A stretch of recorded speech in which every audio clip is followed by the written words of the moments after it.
Thanks for joining us once again. Sandra and I are going to be with you in the next half hour with the latest from the world of business, Sandy. Yes, thanks so much once again for joining. And we start with our summaries for this evening, which includes the latest takeover of ECG by Meralco and Barclays Group rebranding to ABSA today.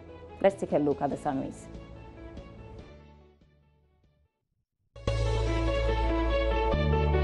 The Energy Minister, Boakye Jacko, has laid before Parliament a paper on a concession agreement to allow a consortium of investors to privately invest in the Electricity Company of Ghana, ECG. The agreement has already been approved by Parliament and is expected to be ratified by the House before it rises at the end of the month.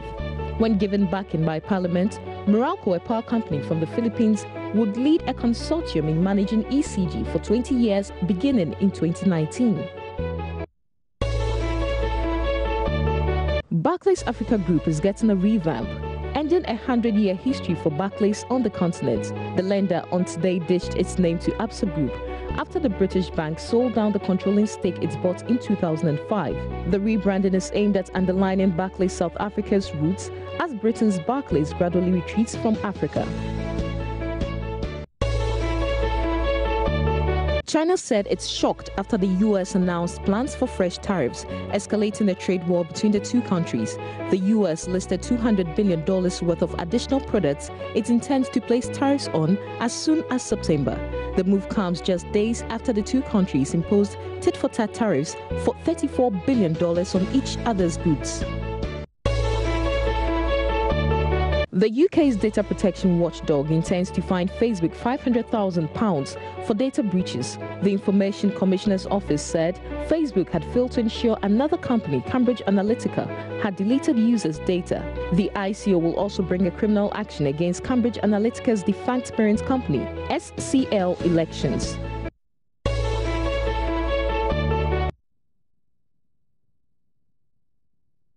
Very interesting. That was our summary for the day. But I will be back later during the bulletin to discuss the performance of the Cedi against the dollar. George Viafi will be here with us, Daryl, but you have the main stories for the day. Yes, we'll have the main stories right after this break.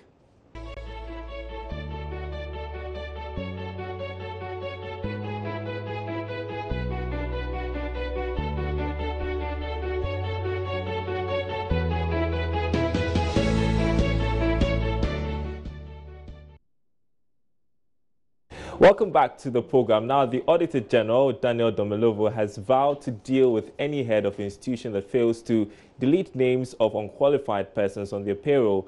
According to him, the Audit Service, in collaboration with the Office of the Special Prosecutor, will from next week begin a World Bank-funded audit program of all state agencies to clean the government payroll. Speaking to journalists at a press conference in Accra, Daniel Domelovo advised all heads of state agencies taking salaries of unqualified persons to volunteer information in order to avoid further embarrassment.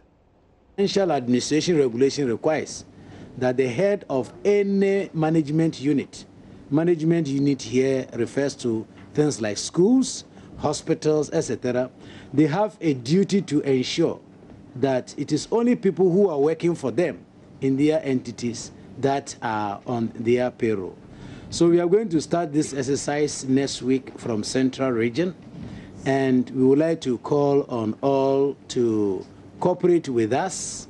They should make themselves available for the enumeration and all the documents that we may require, so to be sure that you are actually a government worker, not only because you are a government worker, we also to be sure that the salary on which you are is what you actually deserve. So we want them to cooperate with us in the carrying out of this exercise. In the course of this exercise, if we should find ghost names or names of people who should not be on the payroll, I will activate my constitutional mandate under Article 187, Clause 7, to disallow the expenditure, and on whoever's payroll we find the ghost names, we will surcharge the person. So I'll disallow and surcharge the headmaster, the head of the hospital, or any government department where we find ghost name on your payroll. And To ensure that we finish the process, we are collaborating with the Office of the Special Prosecutor. That's why we have the Special Prosecutor here. All those people we find to be on the payroll fraudulently, we hand over the case to him for him to do his prosecution. So that's why we are here this afternoon to, through you, reach out to our colleague Ghanaians. If you think your name have been inserted on the payroll wrongly, you have to run and purge yourself quickly by refunding that money to government before we reach out to you. Because once we come, we are not going to spend our time looking for the ghost. If the ghost is on your payroll, we are going to hold you accountable. You pay the money back. If possible, you are prosecuted. Then you go and look for the ghost later on and collect the money from him. Meanwhile, Special Prosecutor Martin Amidu has committed to support the exercise and requested for an extensive collaboration between the officers at the Auditor General Department and its outfit to prosecute offenders. Now, he also disclosed that they will be employing a new way to deal with financial malfeasance in public institutions. The Auditor General's office and my office have decided to pool our resources together to cooperate and collaborate in order to achieve our respective mandates.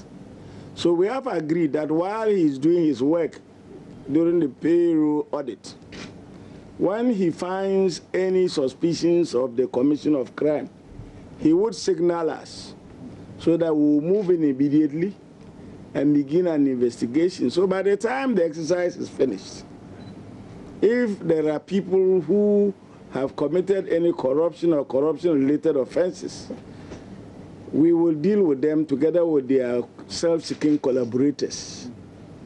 So by the end of the exercise, maybe you will have prosecutable dockets ready so that we can go to court. We are trying to depart from the formal procedure where the Auditor General submits a report to Parliament. It is discussed, and people think that, well, after Parliament has discussed it, no prosecutions will be done. My appointment, and which coincides with his being the Auditor General, has brought two very different people, but thinking the same way together. So we have decided that when auditors are auditing any organization, department, or ministry, and they detect anything, they shouldn't wait until the complete report. They should notify me, as long as it relates to a corruption or a corruption-related offense, so that I can begin the investigation, taking caution statements, building a prosecution docket. So by the time the annual audit report is going to Parliament, police or prosecution dockets are ready for examination by my office, and then those who are found to be liable, we will decide to prosecute them, or if they want. Also in the news tonight, government is to create designated ship-to-ship and bunker zones outside Tema and Takoradi ports to regulate and safeguard Ghana's future liquid cargo business. This was disclosed by the Energy Minister Boakye Jako at the 10th edition of the Africa Oil and Shipping Conference currently ongoing in Accra. The move is part of plans to build a petroleum hub in Ghana. Mr. Jako says the government will provide a regulatory environment that assures investors of safety and security against piracy and other maritime crimes. Central to our plan to build a petroleum hub in Ghana is our ability to provide a regulatory environment that ensures investors of safety and security against piracy and other maritime crimes. The government is therefore preparing to create a designated ship-to-ship and bunker zones outside Tema and Takoradi ports to regulate and safeguard Ghana's future liquid cargo business.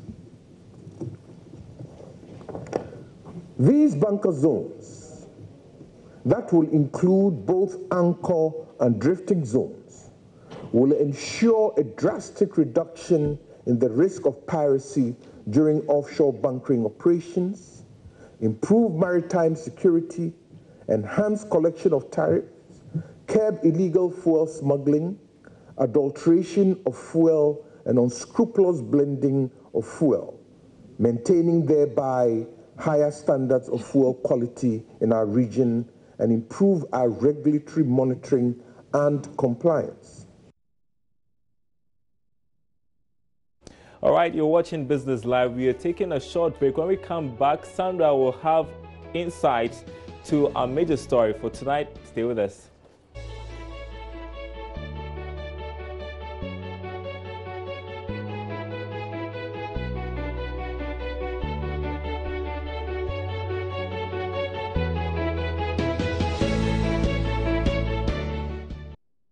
Welcome back, and you're still watching Business Live and doing something on the currency. Now we move, and the Monetary Policy Committee of the Bank of Ghana will begin its meeting next week to formally review the health of the economy. Among the issues to be discussed include additional strategy to firmly stabilize the Cedi and closing the page on recapitalization of banks as well as the troubled ones. That's more in the following Business Desk report.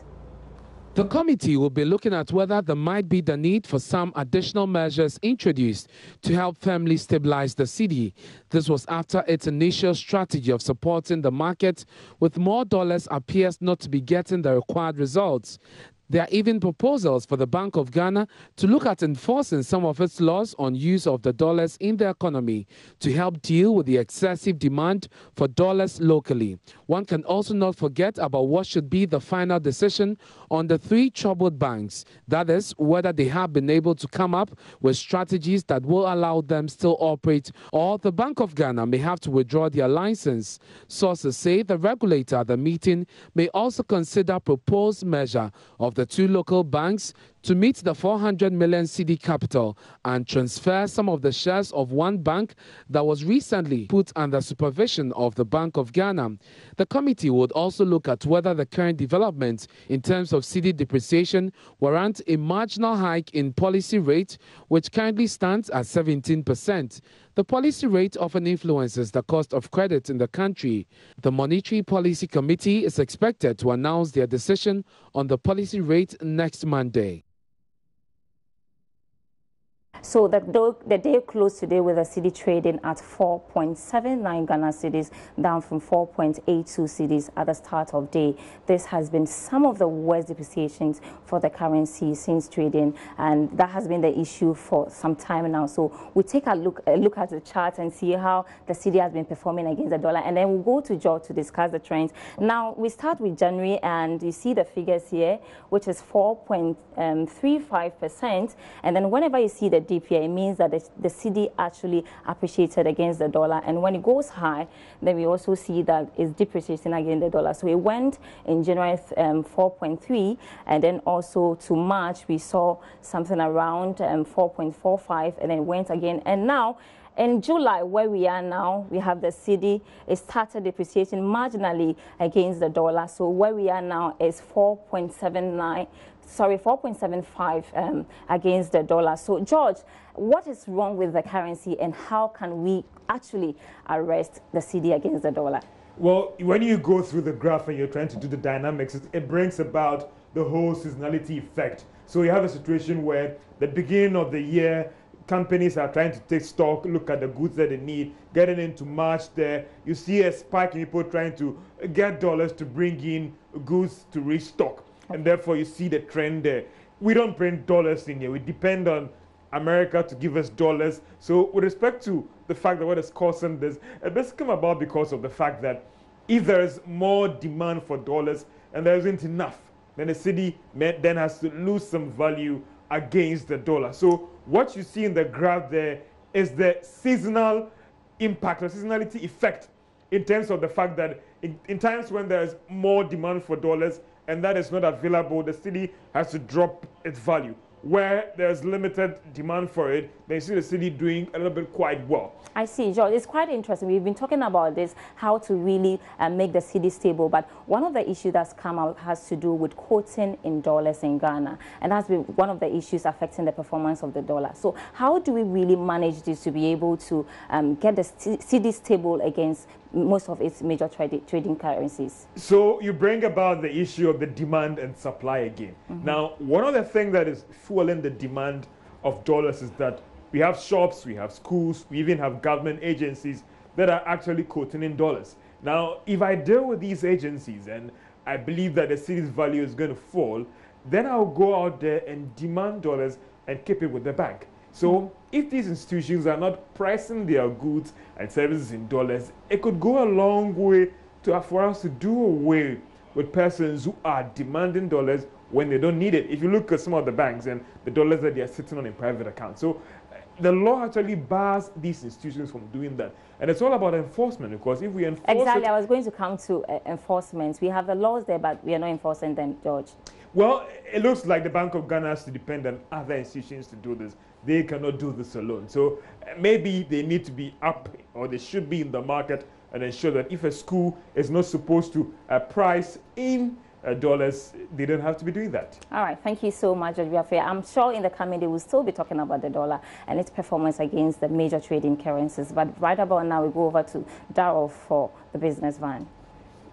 All right, and you know what? I was just wondering, because I wanted to find out from George, to what extent the importation of wigs has affected the city. The Brazilian ones? The Brazilian ones? Yeah. Again, it's a demand thing as well, so I need more dollars to get that for a friend of mine, or maybe a possible wife. Sandra, how much do you spend on your hair? No, because yesterday you had a different hairstyle yes, on. you know, I mean, the market is vibrant now. We buy them from abroad. It's not manufactured here, so I have my Brazilian hair as usual. So over to you, Darrell. All right, so next she was an auditor. Now she's doing something really different. She's a hair care specialist. I'm talking about Francisca Ofosu-Kwabi. She's a feature tonight on the Joy Business Van.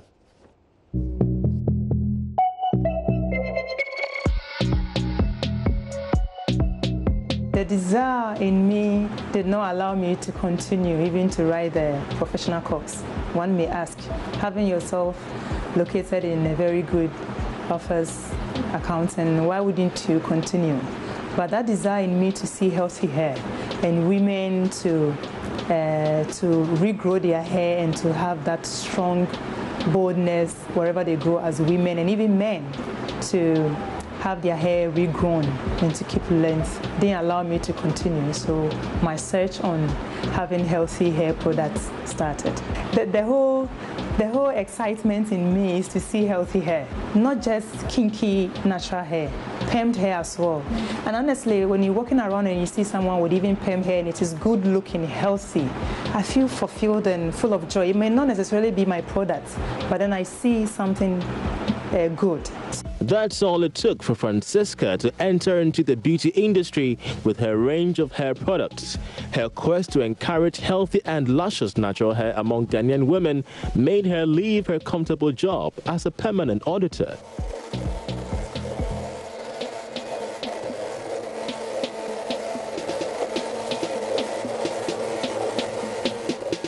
Single-handedly in the comfort of her home in Sakumono, Francisca produces what she calls her hair concoctions, filled with natural ingredients and fragrances. You can see that although you don't want to shift away from the natural homemade feeling, a process like this one can be tedious. Tell me, how tiring can this business be? Sure, it is. However, I have a site in progress where everything will be in one space for production, so I wouldn't move from one section to the other. So I will have one place for production, from mixing to melting stage.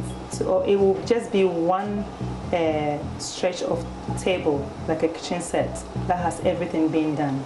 Yes, but because the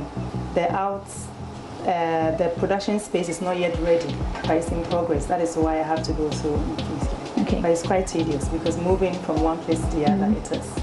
And when you start at this new site, how many bottles or how much more do you intend to grow? There, I would have additional human resource coming to help. So my production capacity will no more be bits like hundreds and 200s. It will go even to 1,000. Just as the demand for natural hair products is increasing, so is the supply. Many others are providing products such as conditioners, shampoos, shea butter mix, etc., just like Francisca's. To rise above the competitive market, she sells her products through hairdressers. I go there with samples.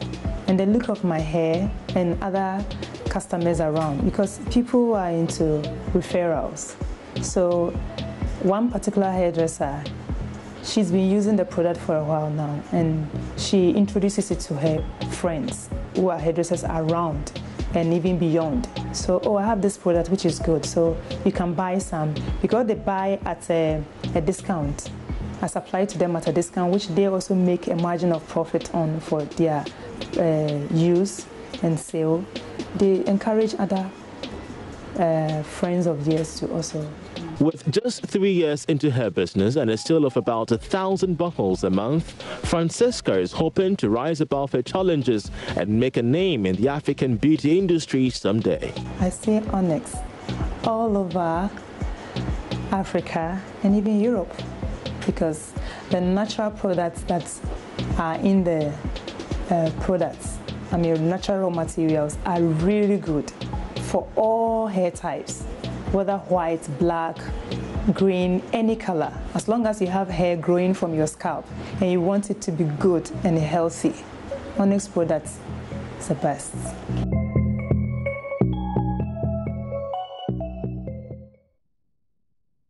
Right, so that was our Joy Business Van for this week. Of course, if there's time, there'll be a repeat on the marketplace tomorrow. But I'm tempted to ask you, Sandra, how much you spend on your hair. Because are you going to pay for my hair? Are you going to pay for my hair? We'll talk about that after the show. If you pay for it, I'll tell you. Okay. Don't mind, Sandy. Well, just so you know that inflation has gone up to 10% for the month of June. We have details of that. Of course, you know that has got implications on... Of course, it's going to affect the prices of food on the markets, and obviously people will start complaining. But we'll have that in a subsequent bulletin, especially that's on JoyNews Prime. Yeah. Yes. So my name is Carol Kwao. And Thanks for watching. My name is Sandra Esenamapeno. Join us tomorrow, same time.